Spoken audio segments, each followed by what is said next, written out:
front of us tonight, Laura, that needs no introduction, but I'm going to give you one anyway. So to give you a full idea of the accomplishments. World champion Silver Fern captain 2019, two-time Commonwealth Games medalist in 06 and 2010, Fastnet gold medalist in 2009, the most capped New Zealand player of all time, which is fantastic. With I think it's 163. That may or may not be spot on, and has of course been a player with the Waikato Bay of Plenty Magic, Northern Mystics, New South Wales Swifts, and of course Gold Coast Lightning, winning titles with two of those teams, and as more recently a NetFit New Zealand presenter on the TV as well. Fun with that together. And in 2020, she was awarded the ONZM, or the Officer of the New Zealand Order of Merit, for her services to netball. And unbelievably, in a limited spare time, has managed to become a qualified accountant. So, Laura, welcome this evening. Hello, everyone. I hope you've all washed your hands. Yeah, no, that's always a good start. I think everybody's sitting there with their hand sanitizer at home. But we've got a few questions for you tonight, Laura. So, I'm sure the people out there in the community are going to be hanging on every word in those responses. So I think we might just crack into things, if that's okay. Perfect. Yeah, absolutely. Cool. So the first one, we're going to get you to try and think back a little bit to your youth. So at the time when you was a teenager, and so that around kind of 15 to 18 in your youth, what do you believe were some of the key character strengths at that time that enabled you to move through the levels and keep progressing in your netball career? Those character strengths, what do you think of those for you? Yeah, that's a really good question. To be honest, at that age, in my opinion, you don't know what you don't know. And so I feel like you largely rely on or look to the people that are around you. So to be honest with you, the character traits probably I had was that I was willing to give anything a go. But I think it in terms of being given opportunities, definitely came down to the people around me. I definitely know my sports coordinator at Hillcrest High, Miss P, really pushed for me to, if any opportunity arose to be a training partner or just to be a passer, her and alongside Miss Coles as well, they would give me like mental resilient articles to read. So, I don't think without the guidance and a bit of pushing in the right direction that I kind of wouldn't have known what potentially was out there. At that age, it's still hugely, especially around 15, it's still hugely very social and very, you're playing because it's fun. I think, you're slightly starting to outgrow or control, probably in my case, your competitive streak a wee bit from primary school. So, for me, I think it may have been my willingness to give anything a go, but 100%, I think I was fortunate with the people that were in my life at that point in time. Cool. So would that be the same today in the latter part of your career, drawing on great support from people around you and keeping that open mind? Oh, absolutely. I think one of the biggest learnings, I think, and I've been really lucky in my career, is people. And the people that you have in your corner in good times and bad. And lots of people come in and out, and it's a real skill to be able to know kind of those who add value and add energy, and those who maybe at a later date would be better to have them around more often. It's definitely it's something that you kind of grow and develop with. And it's not, and I'm not meaning people that always tell you you're amazing and like pumping up your tires, they call it over here. You need real authentic people, and obviously family and partners are probably the best. I know Adrian loves to keep me in check.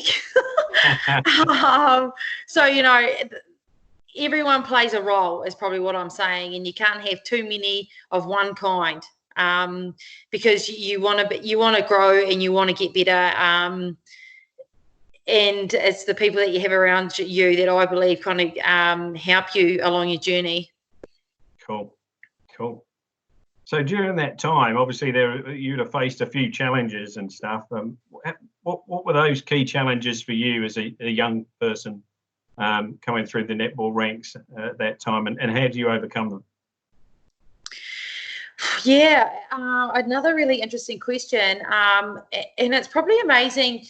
Because actually just recently our sports psych over here was telling us that your recollection of what actually happens is like not tainted but changes over time the further away you get from an event. So how I recall it and maybe how / you saw it could be two different things, but this is what I remember. I think at the time netball I was still playing lots of other sports, and I remember I got invited to Magic Trials with no expectation. I honestly thought I was there just to kind of flesh out the numbers a bit and ensure that everyone got equal court time. Yeah. And it wasn't until at the end of that weekend in Taumudu that Case and I had made the Magic team. And, we were asked, like, why are we here? And both of us were just like, oh, shivers, we thought we were just here to make up numbers. So it all happened really fast, to be honest. And I think at that age, you just want to do everything right. And there's so much information around you that I probably did rely really heavily on my parents and the good people at Magic to kind of guide me along the way. And that probably happened for a few years, to be honest. My biggest challenge at that point in time was probably living away from mum and dad. I was the most homesick kid you would ever come across, which is really ironic now, because I actually remember overhearing mum once when we were a kid saying, oh, who do you reckon's least likely to move out of home? And she said me. And now I live in the Sunshine Coast, so joke's on her. Anywho, probably not laughing at that one. So yeah, that was probably on a personal level. That was a big challenge. I was living at my nana at the time, and she was a massive influencer too on me, and actually probably my training without knowing it. She was the one that probably saw me on the daily in terms of how I was coping with school, being in an elite team. We both did a lot of learning that year about nutrition. She was the most glorious home baker, and I had to break her heart one day and be like, Nan, I can't be having croissants and chocolate chippy biscuits in my lunch anymore. I think that was after my first skin fatty fat tests, I call them. So that was a horrific experience. So it obviously wasn't as prevalent as it is now, but maybe it had started, but the whole body, food, all the complexities around that delicate situation definitely started to rear its head during that time. Fortunately for me, I'm just a food lover and I couldn't help myself, but definitely went through I tried hard to fit the bill, so to speak. And it takes a while to marry up nutrition and performance, if I'm honest. And like even now with the changing data and information that's available, it's an area that that some athletes like really is a real challenge for them. And like even for me, you can't teach an old dog new tricks. I still have the same pre-match, and our nutritionist tries really hard to kind of fluff it up or change it up, but I'm like, okay, I'm not having it. No. Okay. Would you say that those challenges that you faced kind of contributed to building your resilience for later in your career? Yes, absolutely. I think look, at that time also, I was really lucky. When I made magic, Jolene Henry took me under her wing. So in terms of from a training background, that was never an issue for me. I was always keen to give anything a go and get in the gym. So I felt like from a training perspective, having grown up on the farm, I was quite an active kid. I felt like I could handle challenges that came from that department. Yeah. It was, I think it was learning. Learning was probably the biggest challenge. And in terms of resilience, again, I feel like you're learning so much at that point in time. I feel like you're resilient and you don't even know it because you're just like, oh, okay. And you just roll with the punches a lot more. So I feel like the term resilience, maybe it could have been my naivety, to be honest. And my husband would be like, yep. Like I didn't probably know I needed to be resilient at that point in time. I just rolled with the punches. So if the nutritionist said, you've got to get down to 60, I'd just do it. Yeah. Because you are in that mindset at that age where you will do anything. I wanted to do anything to still be in the fold and to be able to do my job and just kind of fit in. Cool. So kind of going into more the technical side of netball and everything, what would you believe are the key foundations that an athlete should have in place at that age stage? What should they be looking to do the most of at that time? Oh, Shivers, I feel like I'm stepping out of my lane here. Look, probably the biggest thing I've become aware of since getting actively involved with NetFit. So I hammer home with the NetFitters. You've got to be as strong as you are big. Doesn't matter what sport you end up playing or what you're going to do. And I use this example all the time when I'm yarning to them, and they're probably like, yeah.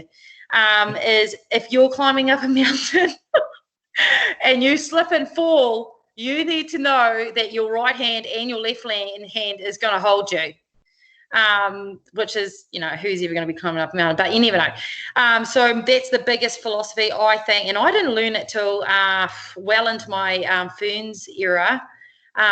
You got to be as strong as you are big, be able to handle your body weight and be able to handle how you play. So, for example, I'm not the most efficient athlete out there on the netball court, so I need to have an engine to be able to handle all my ferreting around and unnecessary running, which I was once told.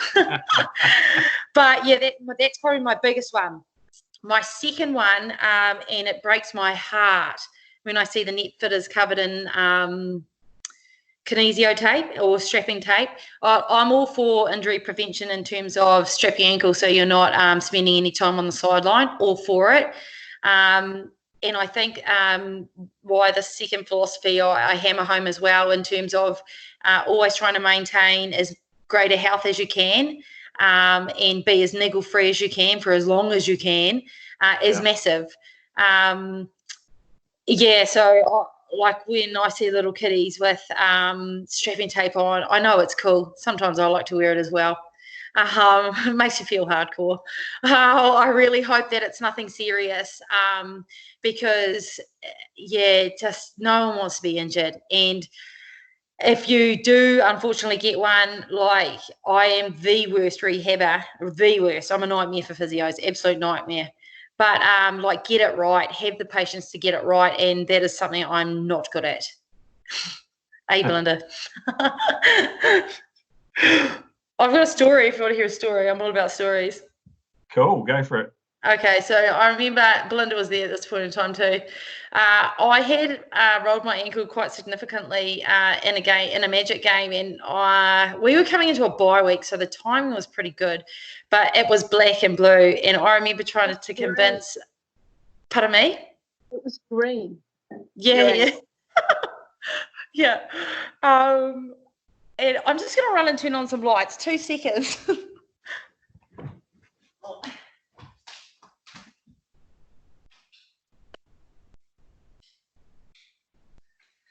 There we go.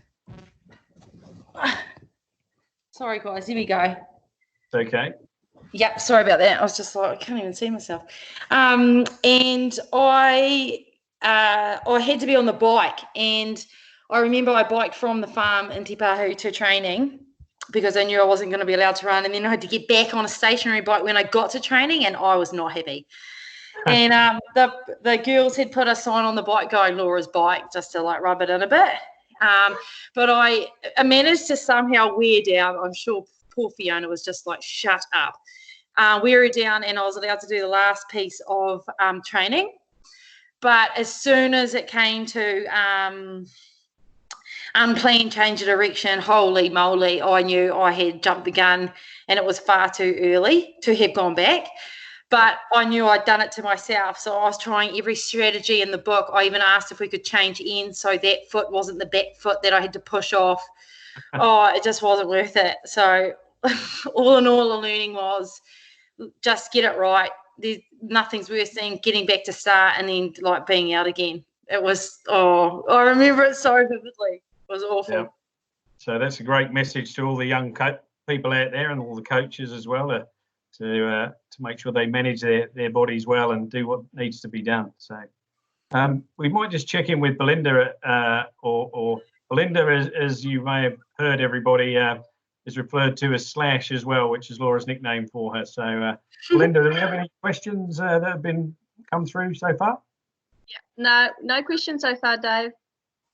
Okay, so just folks out there, if you want to ask Laura a question, just pop that on the chat, and Belinda will pose that a little bit later as we go through. We're just going to move to coaches now, Laura. Cool. You'll have over your time, you would have had a few different coaches. Obviously, one or two high-profile ones as well that done very well. But what would you consider are the key qualities of an effective coach? And I mean, kind of outside of the technical stuff. What are those kind of soft skills and those other things that coaches you worked with? What qualities do they bring?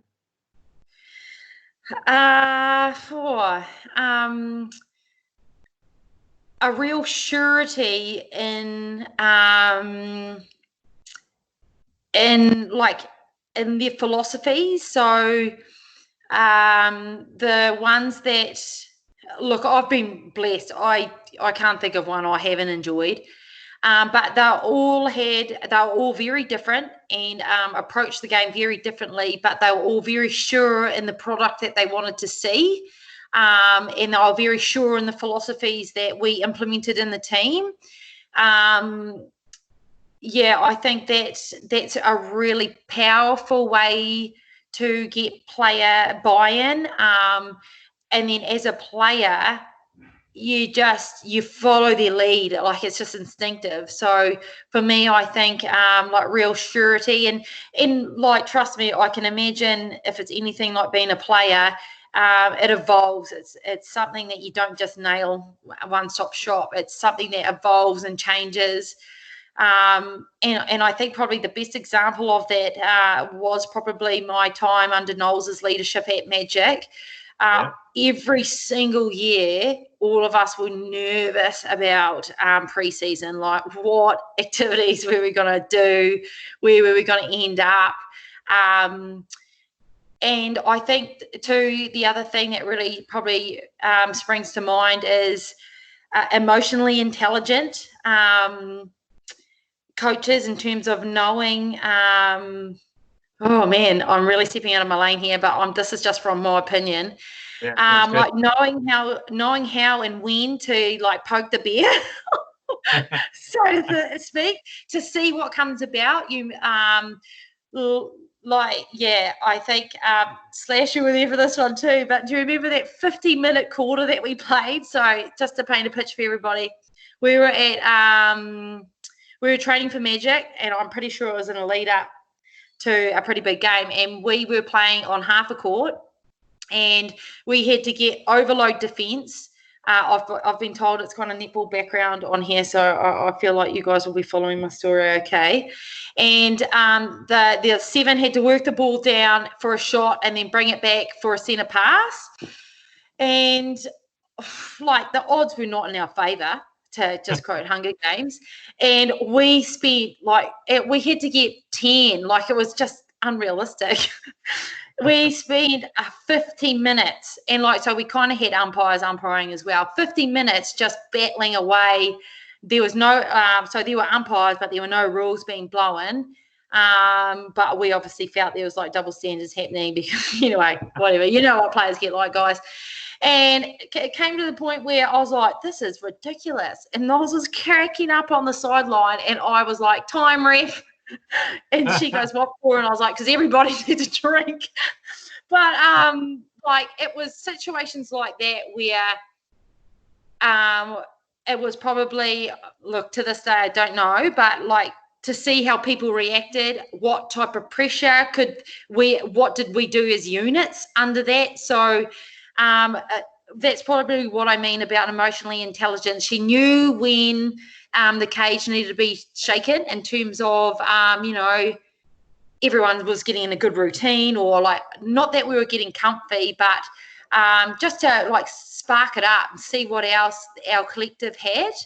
Yeah. I could tell you 1,000 stories about that. And in a way, I think, to give you an example that it was achieved was 1 year. Honestly, it gives me nightmares. We did wrestling. To paint the picture, / you might have to explain it better because I'm a terrible storyteller. But essentially, throughout our whole campaign, there were designated days that we would do wrestling. And we did wrestling with the Bay of Plenty club just at Bay Park there. Cool. And it didn't matter if we were coming up to a big game, and I can't remember if it was National Bank Cup or not at that point in time. We would have to do wrestling, oh my Lord. And it was so great on a number of levels looking back. And I kind of try to do that with the net fitters, but probably not as effective, is in terms of getting to know yourself. And when your back's against the wall and you have to do something, what are you going to do? And it really kind of wrestling, you can't do it in a team. You had to do it. It was you and then the next person that you're wrestling with, unless you're doing a drill. So, yeah. But you had players like Irina who really embraced it and loved it. And then there were players like me that I couldn't get my hands on any more long sleeve, long legged pieces of clothing because I hated other people's sweat being on me. But it really, mentally, it was a complete shift from netball, and we had to find a way to get through it, collectively and on an individual level. So that's the type of stuff, and honestly, I could tell stories after stories. We did karate one time. Jess Tukey looked like she was going to vomit, and we still weren't allowed to stop for a drink. But it's pushing the boundaries, and it's not necessarily always in a netball sense. But it's amazing as players, you pull on those memories, either individually as a collective when stuff starts going down on court. So she was great. Well played. So that innovation, essentially, as a coach, of creating situations that are going to test you or make you really uncomfortable, so that you can then draw on those when times were tough. That innovation piece is something that coaches are. Yeah, and I think too, and I'm not sure if this was the purpose, but kind of looking back now and just maybe how we, the 2019 World Cup was rolled out, it always brought it back to reality. We're very lucky. We get to play a sport as a job now for a lot of ladies out there. But at the end of the day, win or lose, we've still got 2 arms, 2 legs. Hopefully the sun comes up and we're allowed outside now.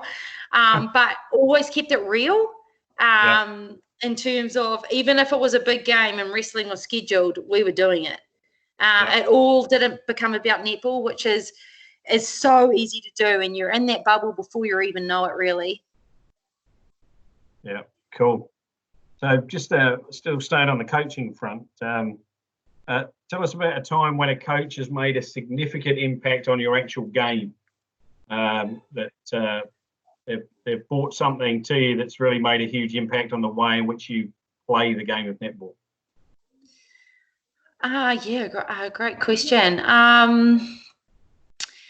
I think probably my time at Swifts was the start of this. When I got there, I very quickly came to terms with why the Australians were so good.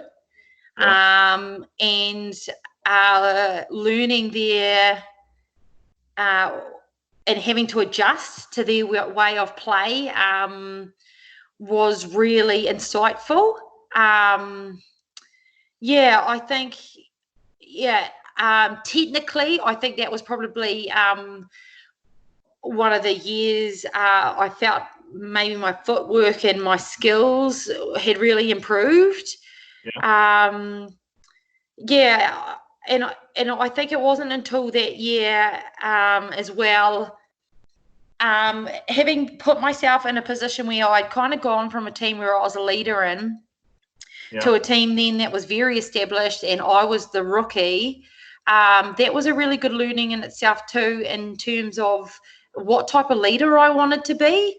And I think it really was from that, being surrounded by different players, being coached by a male, actually. It was Rob Wright at the time. That had a massive influence on me on court and off court as well. Cool. So kind of what I'm hearing as well is kind of over this time, because you're constantly talking about things that you are learning as you go through at different stages of your career. Would you say that you've always been a learner? Probably a slow one. But yeah, I do think I do like to learn. But there definitely becomes a time where there's learning, but now it's time for action and execution. Yes, you're right. I am probably a learner. One of my philosophies is, or like step into the darkness, so to speak. So I'm always seeking out challenges that kind of see what I'm made of or how I react. And that's learning. So yeah, absolutely. Cool. I think again, for any young people out there and the coaches, looking for those learners and those that are willing to learn is they need to try and take those things into consideration when they're looking at athletes. Any questions, Belinda?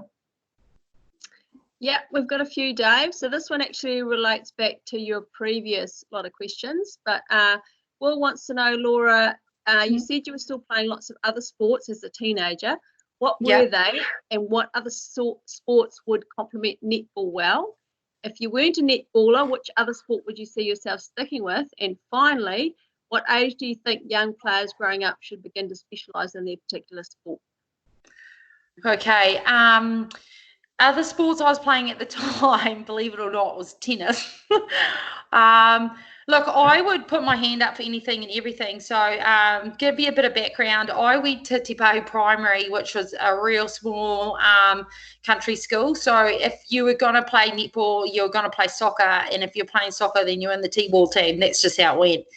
And then in my Form 2 year, I don't know what that is in years, sorry guys, my parents moved me to Barclay Normal Middle School, predominantly for the sporting opportunities that were available, and I honestly played anything and everything. At that time, I was still riding horses, believe it or not. When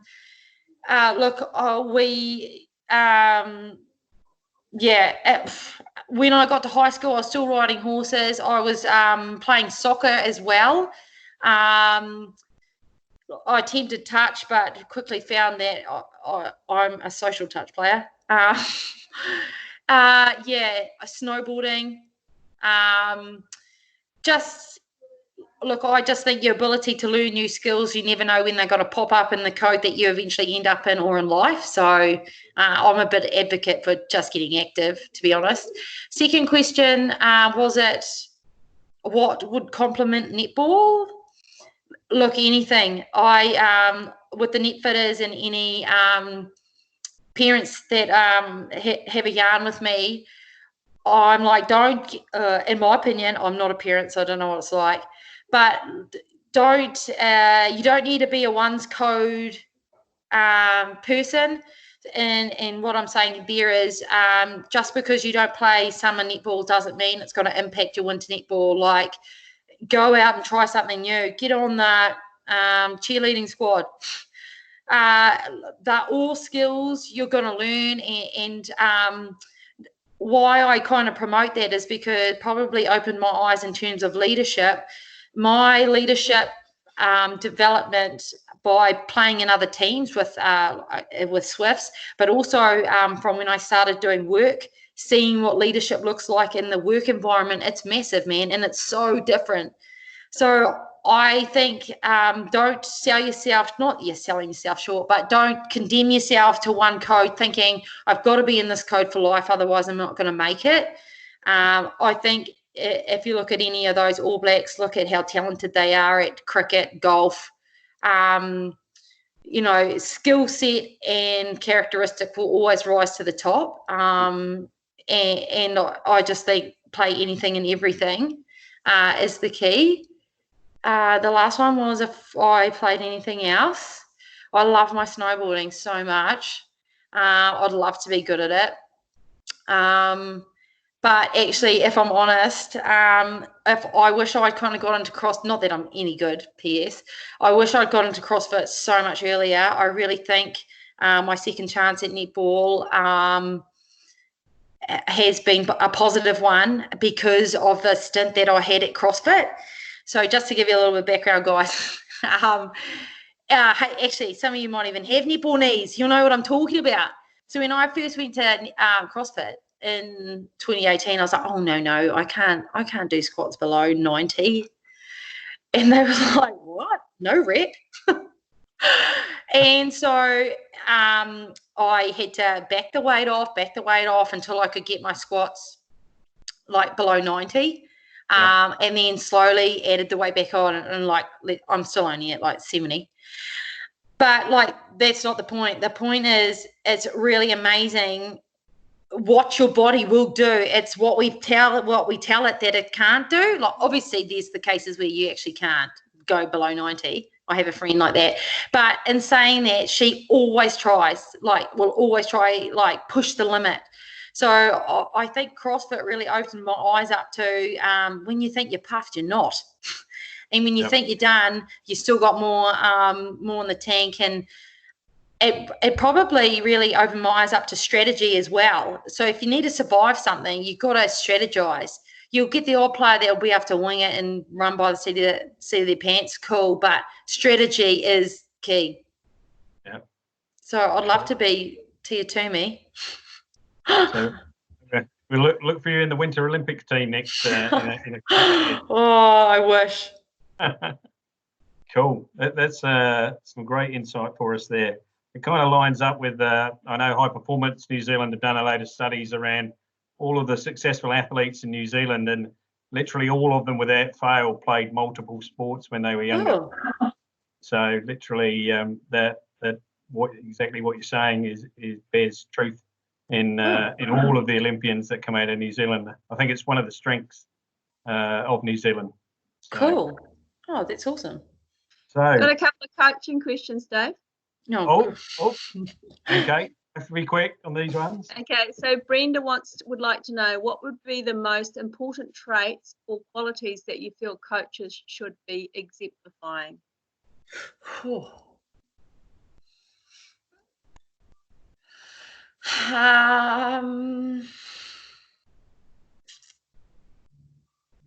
Oh, you've got me stumped.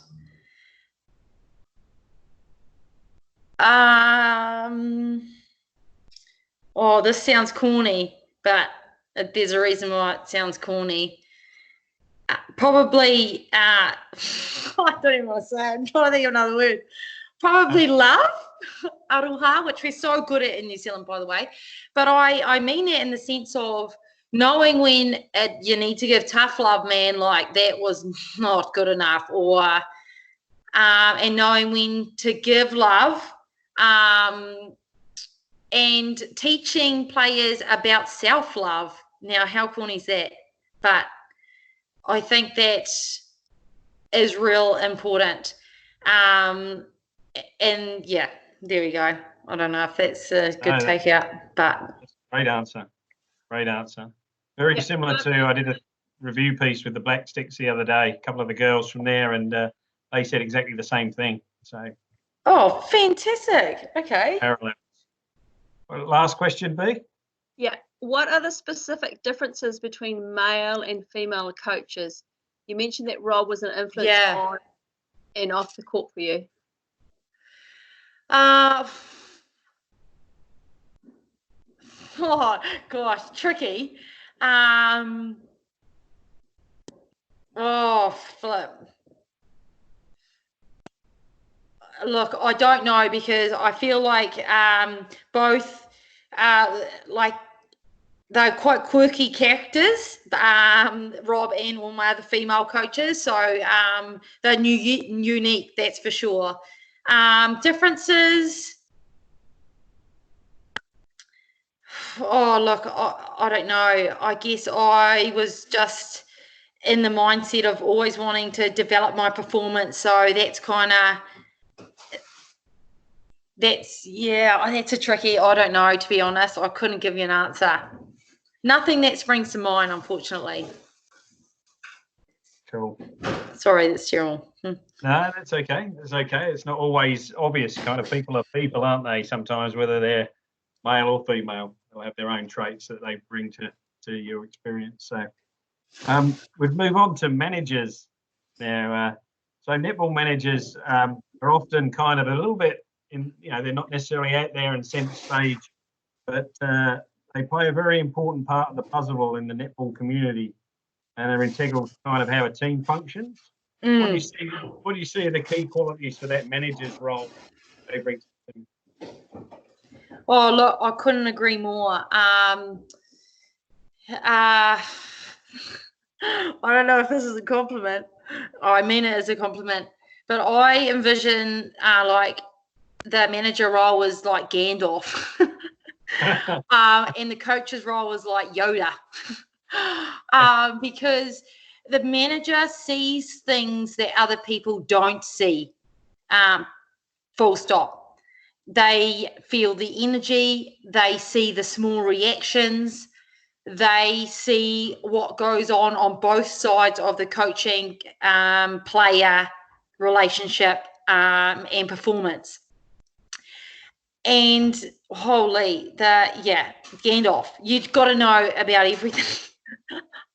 So I think and to be honest, probably in the younger teams,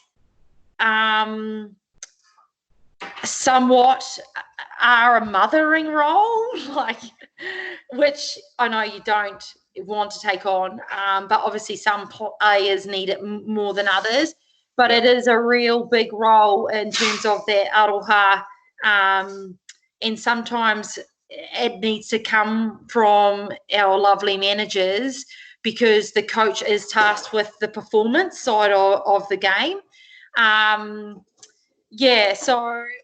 Huge. I think absolutely huge.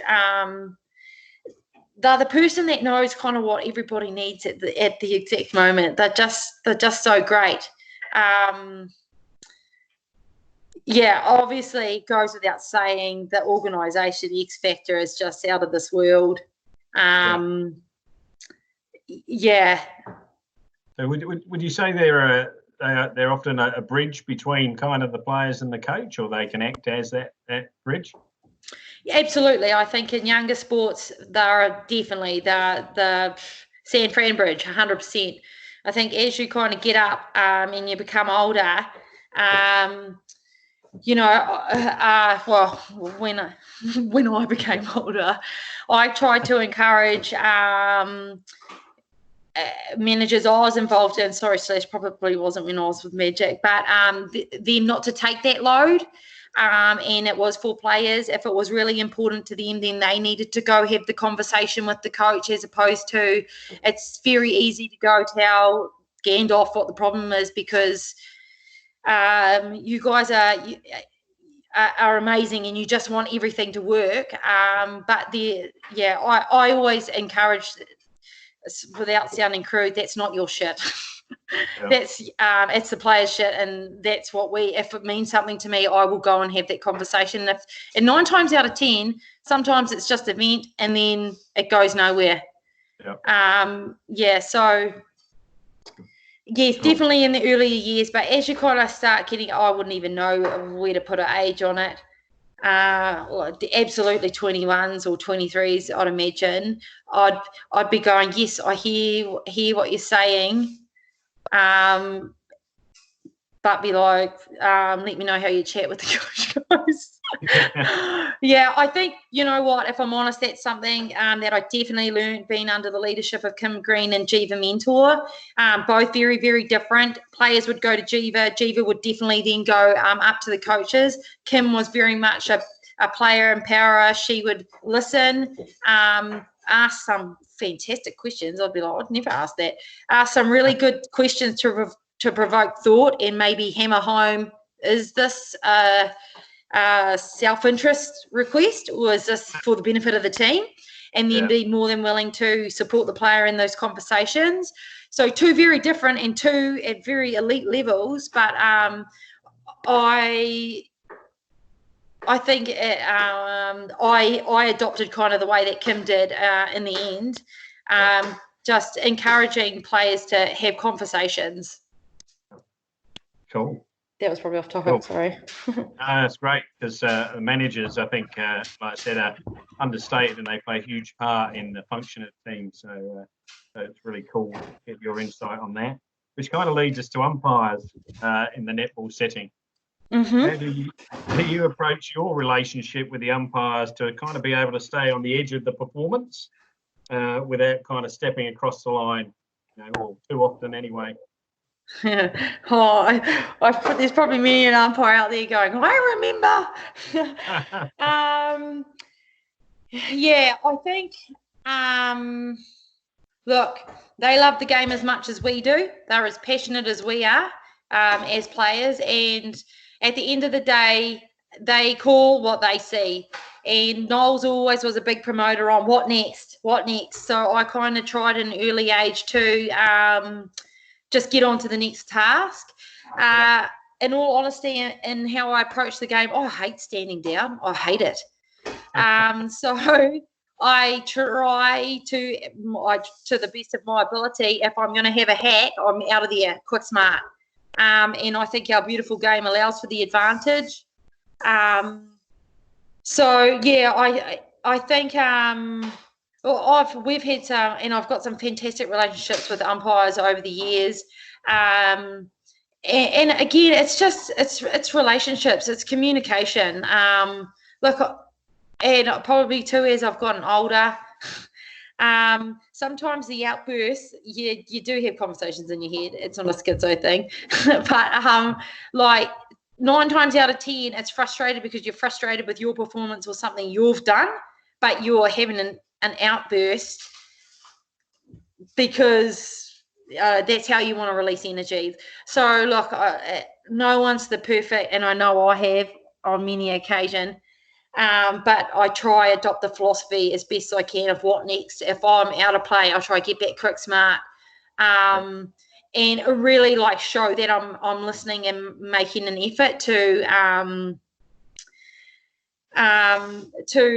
change or amend what I was doing.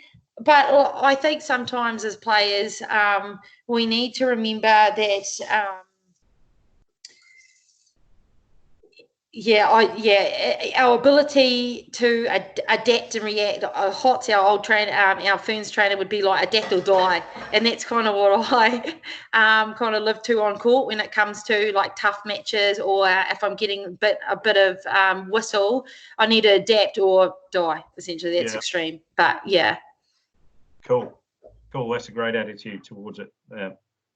And that kind of leads a little bit into the mental space a little bit, because I know you've done a lot of work with David Galbraith, who is a fantastic kind of sports psychologist. Tell us a little bit about what you call your green box. What is it, and how does that work for you? I think it probably sounds a bit dramatic, but it's not. Probably when I met David in 2012, he changed my life, man. Just in terms of how I looked at things. I felt like since that time I've looked at myself a lot more. Yeah. And he was probably a big instigator alongside other people as well into my journey past 2012. So essentially we started with this, oh man, like how long do you have? It's amazing stuff. If you ever get the opportunity to a night with him, amazing. Yeah. He introduced this green box, and what my take on the green box is, and what I pump to my net fitters is that it's conditions, it's things that you do on the daily to set yourself up to have the best possible day. And it's nothing hard like doing a yo-yo before I go to work every day. It's nothing like that. It honestly is like for me, I know I'm terrible with lunch, and today is probably a great example. I've had a muffin and a yogurt, and my housemate, who is all on top of food, is like, you're going to struggle tonight in our session. I'm like, yes, I am. So lunch, I've got to be organised with lunch. I've got to have made my breakfast, and if you guys watch Netflix today, we made it, overnight oats. So that's always in the fridge for me in the morning. I always try and like make the bed if I'm last out. Fortunately for me, Adrian loves sleeping, so I'm never last out. So I make the bed, and I try to leave the house with the bench cleared. Now, that's got nothing to do with performance at all. But for me, they're teeny-weeny things that kind of set myself up to have a great day. Probably the one thing that to do with performances, and probably why today's been absolute pear-shaped, but hey, sometimes days happen like that, is knowing when I'm going to train. That's a biggie for me. When I'm indecisive, the day ends up like it does today, but all good. Sometimes you have those days. Cool. And so it's kind of almost like a disciplining yourself thing. Yeah. And it feeds into lots of things. So your green box will then feed into like what your impossible dream might be. And your green box feeds in also to the values that you live by. So it's not a standalone piece. It's probably something that you can do on the daily, and it might change from year to year, month to month. Like what you do in summer might be different to what you would do in winter. So I was working with a couple of lovely girls that were very good at water polo, and one of the green box items was to get up before 7 a.m. Yeah. At least once a week. So they're very, very little things, but it's amazing how the small things accumulate to have a big impact. Cool. That's fantastic. We might just nip to Belinda again. Belinda, have you just got one or two questions? Yes, Jan Teasdale has a question. Oh no. She wants to see me in my office. Sorry, Jan. What one netball rule would you like to see changed, and how could it be changed? Oh, Jan, not wholly within the centre circle. Like, that benefits no. What would I like it changed to? Just it omitted from the rule book. I've got big hooves. I can't help it. Can I just make a comment, Laura? You can. I could have put $100 on that and I would have got it back. Yeah, you know my constant struggle with it. I don't blame you. Thank you. Cool. And one more, Belinda, if you've got one. Yep, hang on, Dave.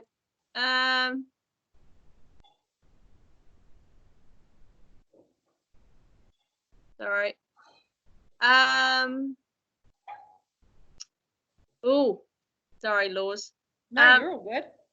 Was it a hard or easy decision to come back to the Silver Ferns under Nolan's tenure as coach after Netball NZ had a ruling that you couldn't play if you played for an Australian team previously? That's from Tracy. Oh, yeah, that's there's so many parts to that. And without taking you on the wild goose chase, straight up, it's hard to say no to Knowles. But when she rang me, I was not in good nick. And again, if anyone's had anything to do with David Galbraith, you know he talks about Pathway 1. I was not on Pathway 1. As soon as I got asked, immediately fear of failure came straight up. Like fear that fear that I wasn't even going to be good enough. I couldn't last 60 minutes. I was definitely chubby at the time. And yeah, just I wasn't going to be the player that she thought I was going to be. So yeah, it was from a personal. Oh yeah, I was like, oh shivers. I didn't know if I could do it. Now this is real back to front, but the mere fact that I was like that, I knew it was the perfect challenge for me at that point in time.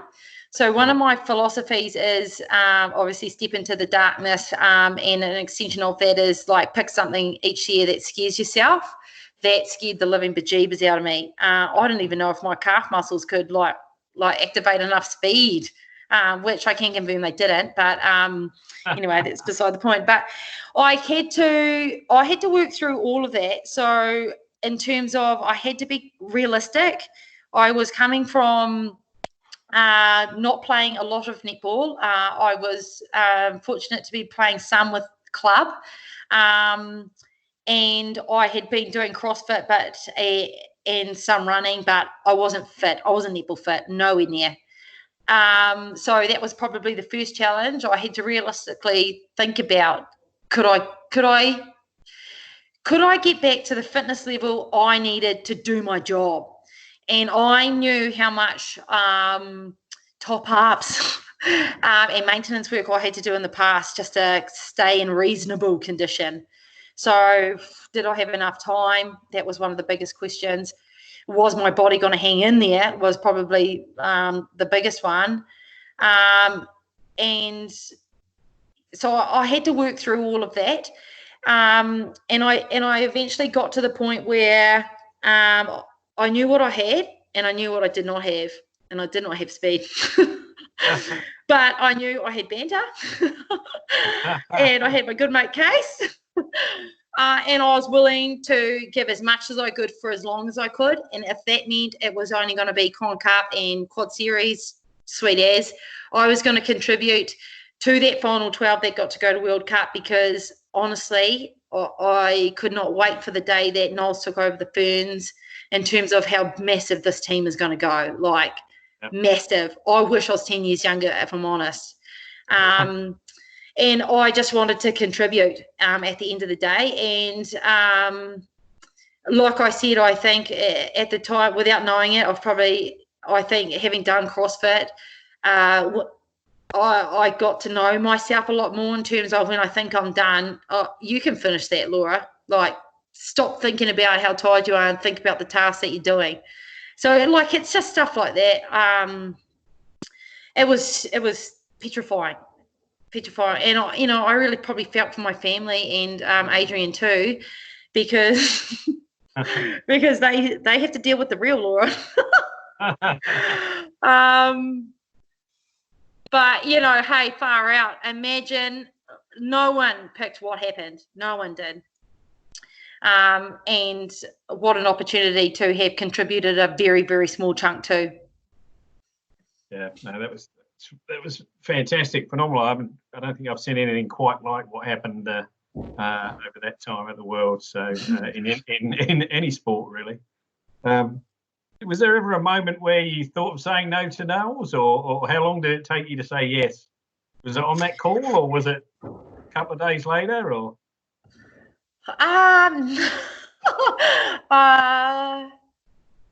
Oh, look, it's so foggy. I think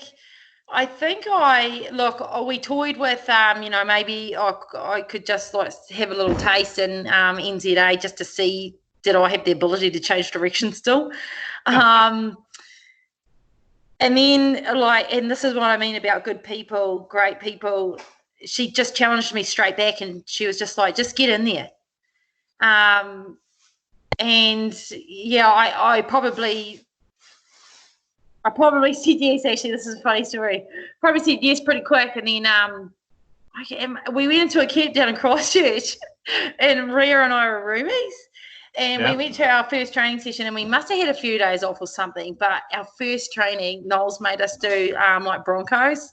I think it was Broncos, but it's essentially shuttle runs. And Rhea and I are running, going, I can't believe we came back to this shit. It was that acid in the throat type session. And you had moments like that, and I was just like, oh my God, what am I doing? But like, you wouldn't trade it. It adds to the memories. But so to answer your question, I think my fear of failure was like, don't do it, Law.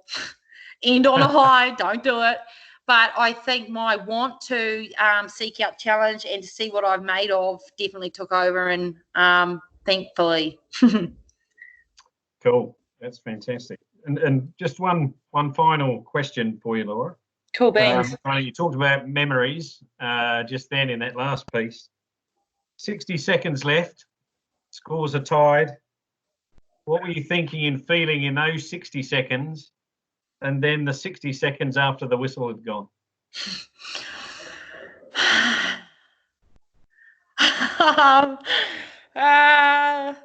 I wish I had better facials for the last 60 seconds. I can tell you that now.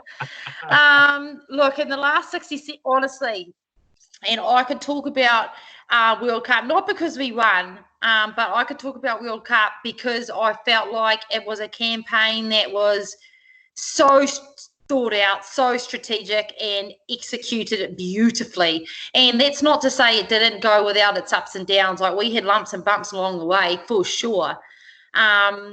But it was so smart, so smart. So to come back to that 60 seconds, one of the philosophies of World Cup, and again, this is from my perspective, so it could be totally different if you were to speak to any other player, but what we tried to really bring to life and live on the daily was to our squad, not just the final 12, what are you good at? What are you good at? What conditions do you excel in? We don't really care what you can't do, which is fortunate for me because I was developing a big list. But what are you good at? And secondly, do your job.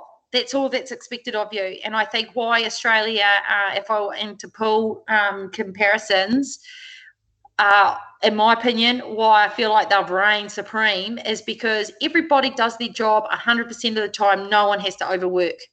So that was it. Probably, honestly, in the 90 seconds, it was do your job, harass, distract, annoy, within the rules, of course, Jan. And two, I think probably part of my role is I'm the conductor, and I was trying to control the tempo. When I watch it, I'm like, oh, good Lord. So that's probably what I was thinking. And then when I had the ball, many a thing happens in the last 60 seconds, whether you're down by 20, whether you're a draw, whether you're one up. Like, you can't write what happens in the final seconds of a game ever. And so when I was in that situation with Liz, I immediately knew, Dan, I'd love for you to turn your mic on and speak up whenever you like.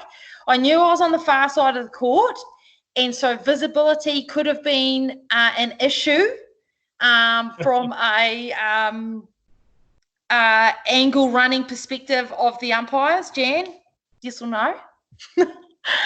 So when we kind of had that tussle, I was like, if I didn't hear a whistle, I was going hammer and tongs, because I knew it would have been hard to make a call on, did I drop it or did it get knocked out?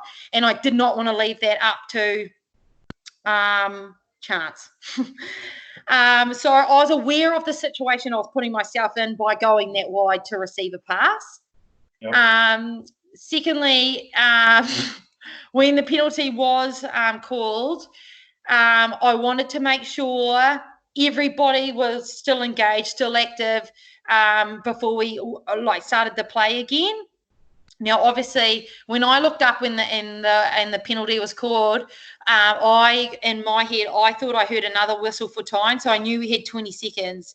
Yeah. So 20 seconds from where I was standing, if we got that goal, they still had time for a centre pass. So yeah. I was very wary, like we're about to go again here. But I think the clock kept going. So the whistle happened on 20. It bumbled around a bit. That probably took us to 10. Next minute, I'm picking up the ball to reset, and Maria is running at me. And I'm like, disaster, get back. We need to play the penalty. Like, I was like, what are you doing in my head? And then the full time went. And, oh, far out.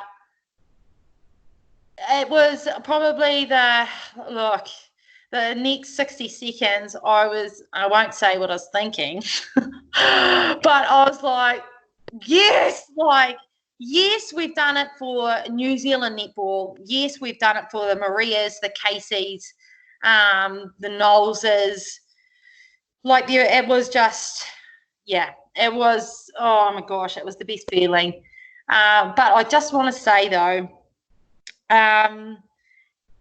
and having experienced that, and I'm fortunate, I'm around Kim Green and some of the Diamonds girls quite a lot. It actually, probably not in that 60 seconds, but I definitely give kudos, man, to the Australians. And I'm not saying that because I live here, but to reign supreme for so long and to play in so many games that end like that and come out on top, that is incredible. That is something else. And don't get me wrong, I loved every second of that situation, but we've done it 4 times. Three times. Yep. And I've done it quite a few. So, yep, we got that one, and jeepers, it's great. But it did make me really think about to be next level, like the rowing twins and our rowers, and to continuously be world champion time after time. That's the good stuff. Yeah. Getting one is probably validation for you've got the goods. Getting 2, 3, 4, 5, 6, that's epic. It's tough. Yeah. Cool. Thanks very much, Laura. It's been amazing listening to you and getting insights into your career and your thoughts about every kind of facet of netball. And I think everyone was amazed at what you achieved across your whole career, not just the Worlds, but that was a fantastic kind of icing on the cake for you there. It was really cool to watch. You know, whatever code that you're in, regardless, it was fantastic effort from the team and the group. Before we just head out, I'd just like to thank all of the coaches and managers, umpires, administrators and players for giving up their time tonight. You guys are the ones that go out there and help keep sport alive, and I suspect in the coming months you'll be an even more important part of the community out there as we strive to kind of rebuild and reset and get sport participation back up again. So Laura, thank you very much for your time. You've been fantastic. And your service to sport over kind of the 2 decades that you've been virtually involved in netball. We wish you good luck kind of in all of your future endeavours that you've probably got coming up. Thank you. And of course, Belinda, Trudy, behind the scenes. And just before we leave, Helena, can you drop in there and just give the netball folks just a brief update? Sure thing. I just wanted to say a massive thank you to you, Laura. You're a true inspiration as a woman and as an athlete. And I refer to you as Wahi Netua, which means a female warrior. Oh, thanks.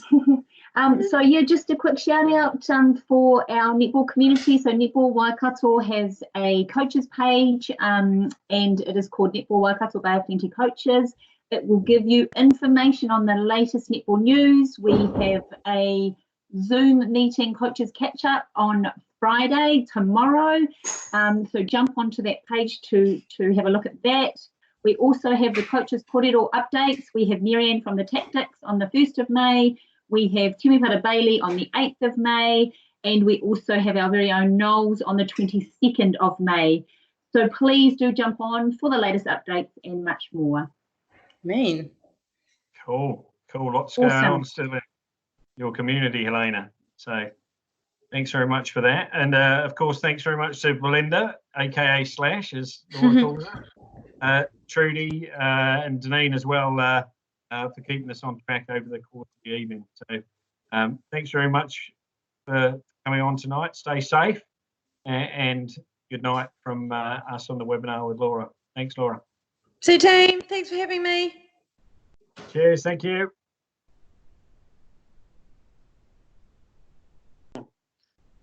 Dave. Stay on and talk to you.